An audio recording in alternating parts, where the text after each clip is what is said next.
Federal government raises alarm over fake palliative application websites.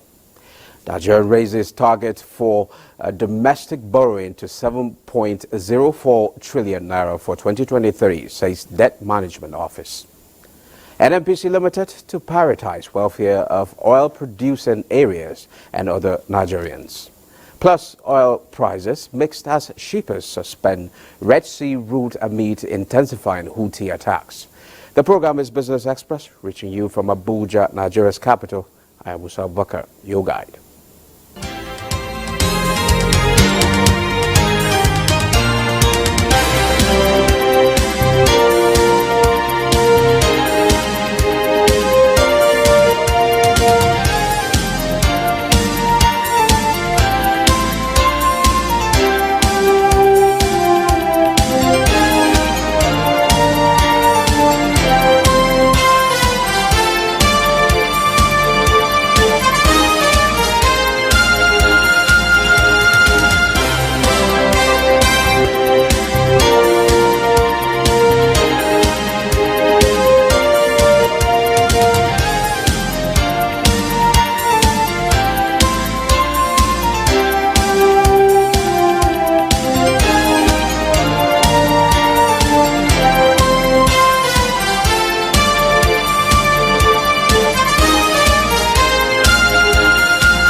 Well, it's good to have you join us. Let's begin by telling you that President Bola Tinubu has directed new board of the Nigerian National Petroleum Company Limited, NNPCL, to prioritize the welfare of the people in oil-producing areas and Nigerians as a whole, even as they target profitability, high production level, and good governance in the energy sector. State House correspondent Musbaud and Wahab reports that the President gave the directive as he inaugurates NNPCL board at the State House.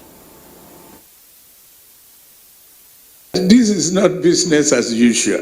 Niger Delta must be seen as the goose that lays the golden egg.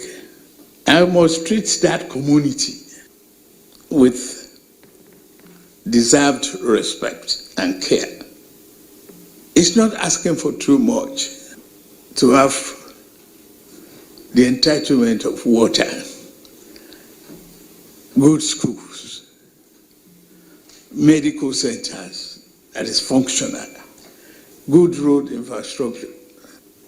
It is not about us. It's about well-being of the entire country and the lifeblood of our resources. The our members of cabinet and your good self should sit as a team and look at what can we do differently to bring up profitability, production, high level, and good governance, which is the key performer indicator. We work with you in every way possible, but there could be sudden dissolution of the board too if no performance indicator is exceptional.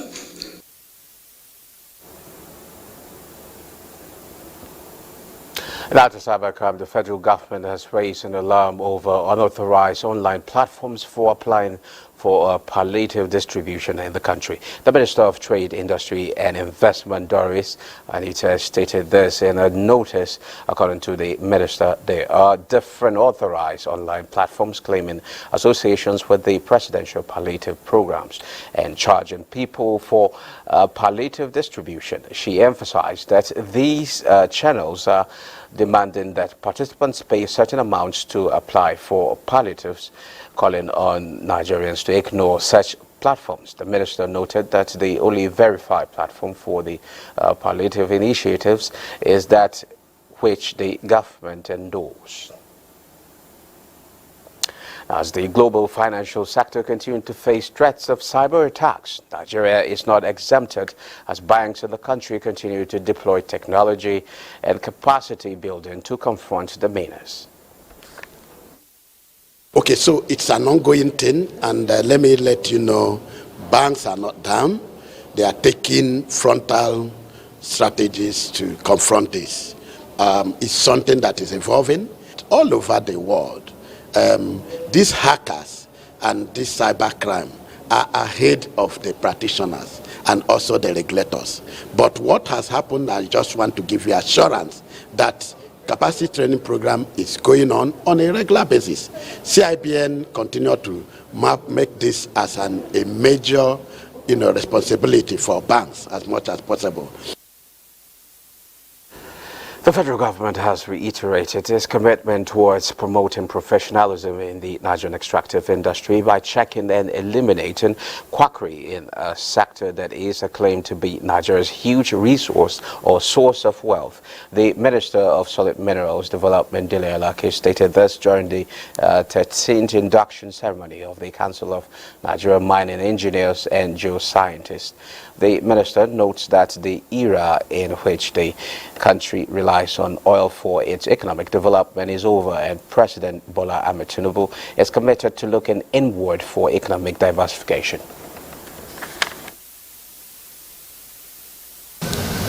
I want to seize this opportunity in furthering the accreditation seriousness of this government and of COMEG.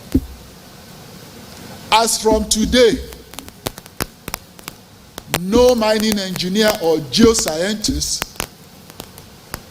will be recognized by the Ministry of Solid Minerals Development without being registered by COMEG. So the Federal Ministry of Solid Minerals will not patronize any mining engineer or geoscientist that's not registered or certified by COMEG.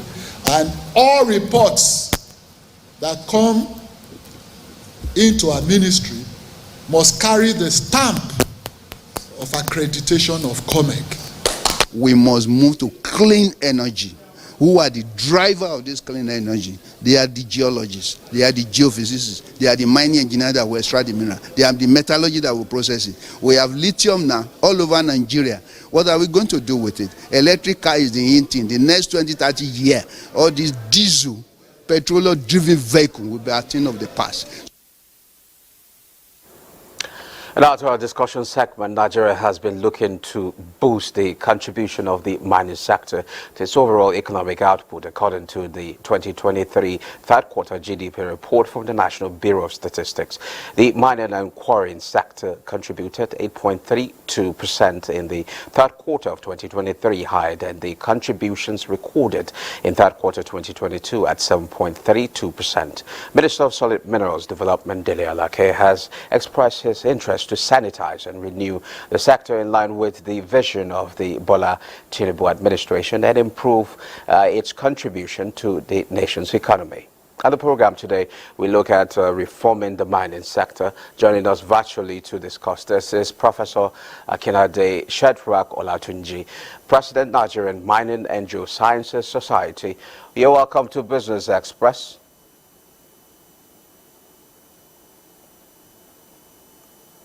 Okay. Okay, you can hear me. Okay. Yes, I can hear you. Okay, beautiful, beautiful. Well, a lot has been made about the solid mineral sector. Perhaps maybe you can give us or share with us how important is this sector to Nigeria's development?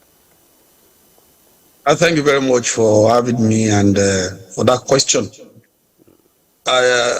The importance of the solid mineral sector to the development of Nigeria cannot be overemphasized. The global community is now heading towards green energy, sustainable energy, and less carbon footprint globally. And to do that, you need the solid minerals to drive that technology. And Nigeria is reportedly blessed with such deposit of such minerals, and unless such minerals will put Nigeria in the global map as a veritable source of such mineral resources, and that will fetch a much needed foreign exchange to the country. That is for direct in the green energy sector. Even in the agricultural front, we know that you cannot have massive food production without adequate fertilizer. And Nigeria is also blessed with huge deposit of agro minerals, which we call agro minerals, the phosphates, the limestone, the gypsum, that can actually be used to blend fertilizers for the use of farmers in the country. And of course, we'll talk about industrial minerals that are also used for cement and ceramics. So the sector is indeed huge, and the importance cut across all the sector, cut across agriculture, construction, manufacturing. So the solid mineral sector is indeed very, very important to the development of Nigeria. Okay, are we overemphasizing it if we are actually talking about the huge potential of this sector and we are not actually taking advantage of this potentials? Actually, the first thing is actually to ensure that people are aware of this potential. So you cannot overemphasize it by talking about it. It's important to talk about it, to let people know. It is when people know that the interest in the sector will be driven, and of course that is when the corporate investment will come in from within. I'm emphasizing that from within into the sector. A lot of Nigerians are not aware of the huge potential in this sector. We have sufficient internal resources in the private end that can actually drive development in this sector. And of course, here's why we want foreign investors to come in. We also believe as professionals that if we actually prioritize the development from the internal stakeholders, internal investors, that will also make the foreigners to see that there's a potential there. It's because our internal investors are invested in the stock exchange and they are seeing the growth. That is why foreign people are bringing in their money. So if the Nigerian investors are also aware of the enormity of the resources in the solid mineral sector, they are putting in their fund there, and we are seeing progress globally. We attract the appropriate foreign inflow of investors. So it is important we continue to talk about this to drive the investment in that sector, for people to know that other than oil and gas, there is another opportunity to make money in the country.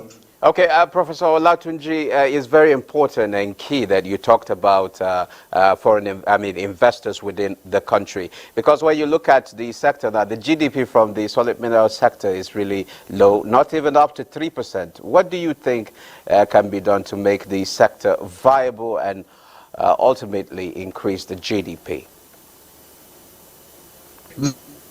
As we are doing now, let's talk about the sector.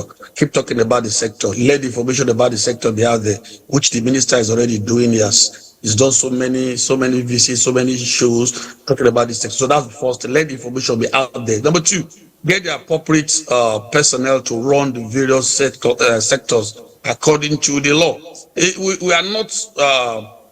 We don't. It's not as if we don't have the laws. The laws are there, but we need those laws to be implemented transparently and openly to ensure that there is confidence in the sector. And of course, much more is that we should allow those who are trained, those who are fully certified, to drive the activities in the sector.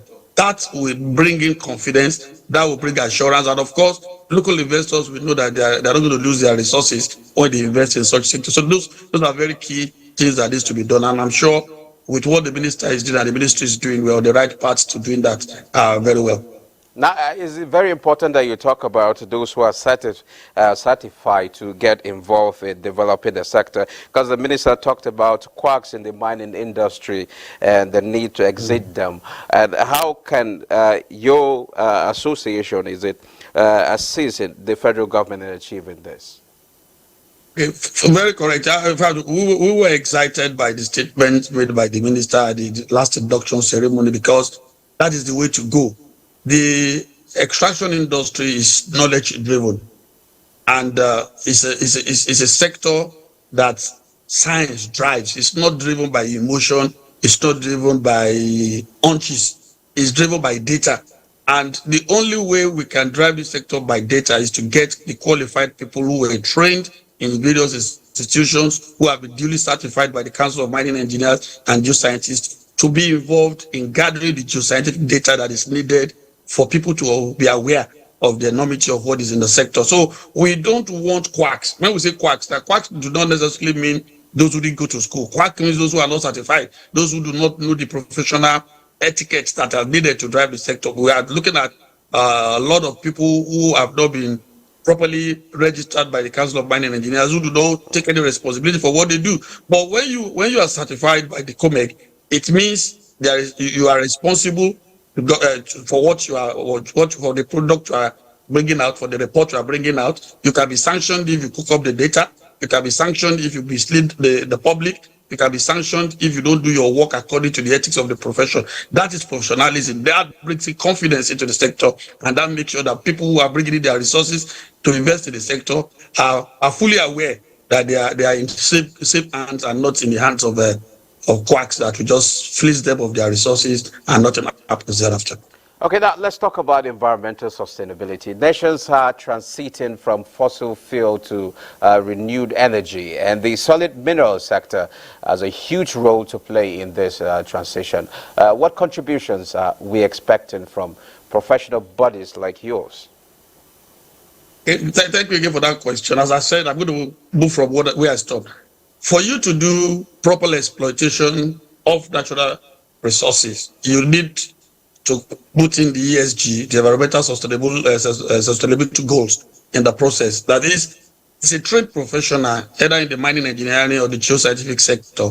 You are trained to ensure that whatever you are extracting does not negatively impact the environment in a way that will make the environment unsuitable for other users of the ecosystem. Not only that, we are also looking at a situation whereby we are replacing the fossil footprint that everybody is talking about with cleaner sources of energy like the electric O2 and electric batteries. To drive those batteries, you need the minerals to do it. You need the cobalt of this world, you need the lithium of this world, you need the copper of this world, and they're all embedded in solid. So what we are doing as a society is to continue to drive this message to our people that, look, yes, the fossil, the oil and gas sector is dead. It's not going to go soon, but we can also transit gradually into the clean energy environment, and Nigeria will, of course, have a huge role to play in that aspect. And the society, as I said, MGS continue to be at the forefront of driving that idea.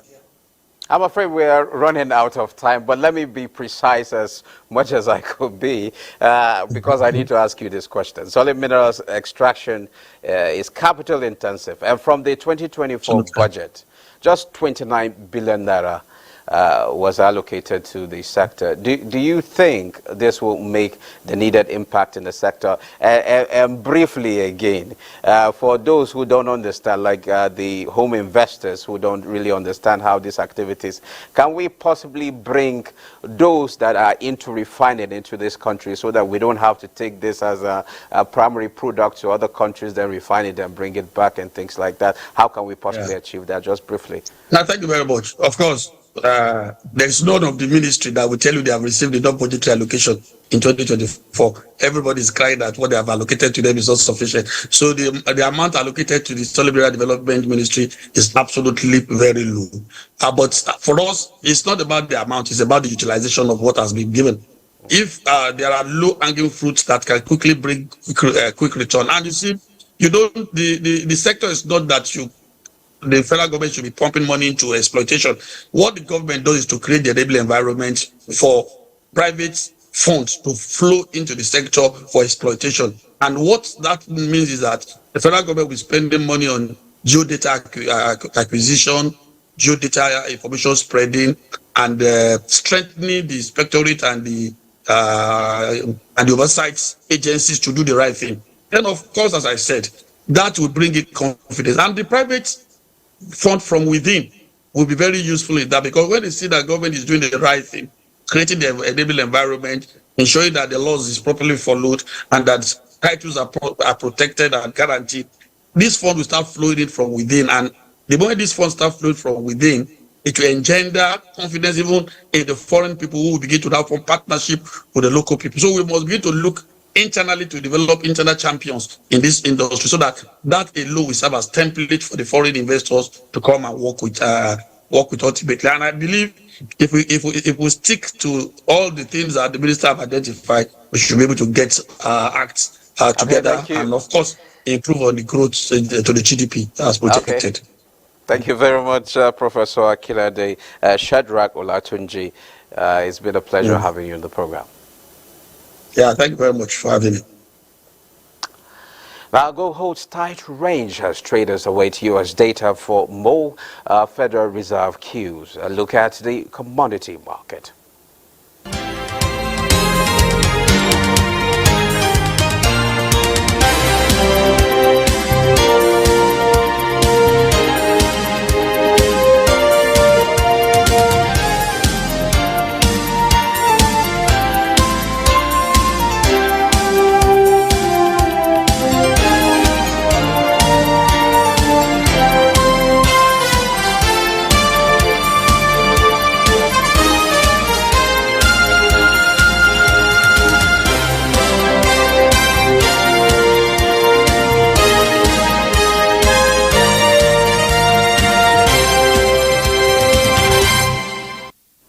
Large energy market oil prices traded mixed Tuesday as tankers shunned the Red Sea on the back of heightened attacks by Iran-backed Houthi militants, which have disrupted international shipping routes. Global benchmark Brent traded 0.14% higher at $78.06 a barrel, while the U.S. West Texas Intermediate crude futures slipped 0.17% to $72.35 per barrel.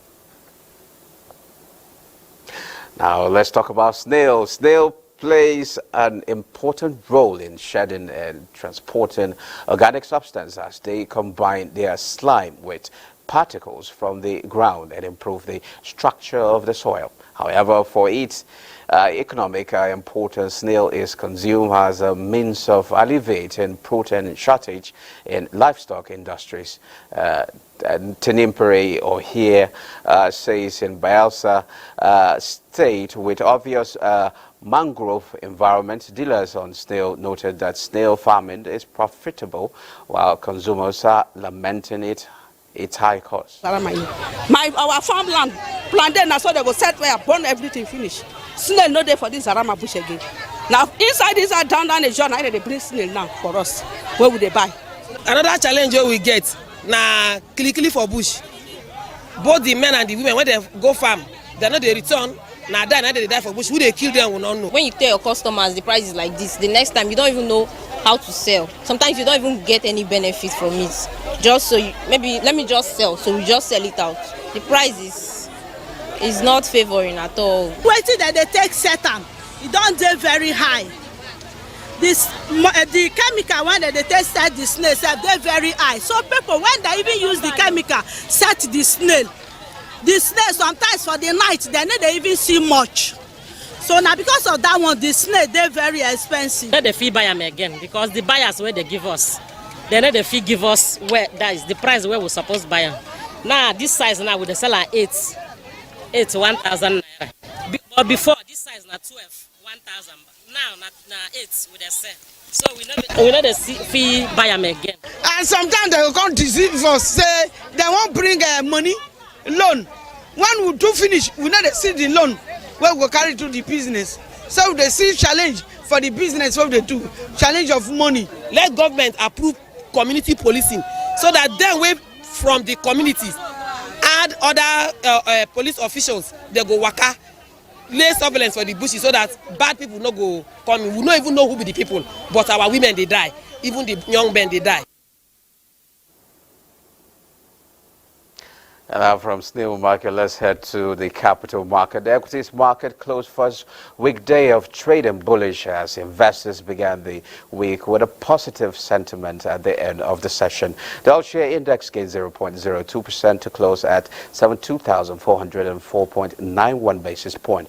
A total of 324 million shares in 6,745 deals, corresponding to a market value of 4.3 billion naira, were traded, compared with the previous NGX trading day. Yesterday's data shows 6% improvement in volume, 33% in decline in turnover, but 12% improvement in deals. Equity capitalization climbed to 39.6 trillion naira as the session ended with Mutual Benefits Assurance PLC, UBA and Transcorp as the top trades.